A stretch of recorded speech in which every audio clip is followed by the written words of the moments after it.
নমস্কার, আমি কৃষ্ণনগর সাংসদ মহুয়া মৈত্র বলছি। আজকে সুপ্রিম কোর্টে আবার শুনানি হয়েছিল দুপুর 2টোয়।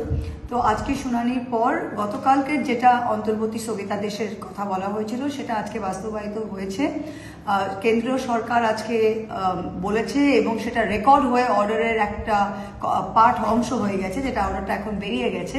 তিনটে জিনিস সেটা বলা হয়েছে যে কোনো ঘোষিত ওয়াকফ সম্পত্তিতে কোনো বদল করা যাবে না, আর যেটা ব্যবহারকারিত্ব ওয়াকফ তাতেও না, আর ওয়াকফ বাই ডিড তাতেও না, নো চেঞ্জ।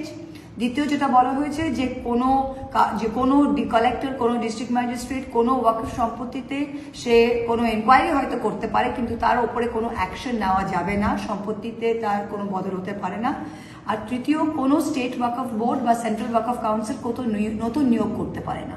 যেটা বিজেপির একটা আইডিয়া ছিল যে প্রত্যেকটা ওয়াকফ বোর্ডে আমরা নন মুসলিম ঢুকিয়ে তার কম্পোজিশনটা চেঞ্জ করব, সেটা তারা করতে পারবে না। তো আমরা এখন নেক্সট শুনানি 5 মে।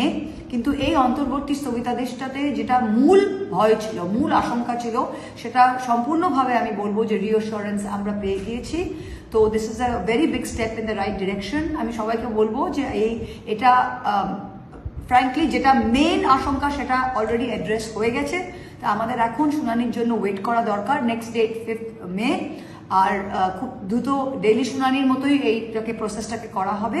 তো আমরা আশ্বস্ত হয়েছি এবং আগামী দিনের সবাইকে বলবো যে আমি আনকনস্টিটিউশনাল যে অ্যাক্টটা আনা হয়েছিল পার্লামেন্ট, আমি সুপ্রিম কোর্টকে কুর্নিশ দিচ্ছি যে এরকম পার্লামেন্টারি অ্যাক্টটাকে এরকম একটা ইন্টারমিডিয়েট স্টে দিয়ে তার ইমিডিয়েট যেটা নেগেটিভ এফেক্ট তাকে বন্ধ করতে পেরেছে। এটা আপনাদের সবাইকে বুঝে আশ্বস্ত হওয়া উচিত। Thank you.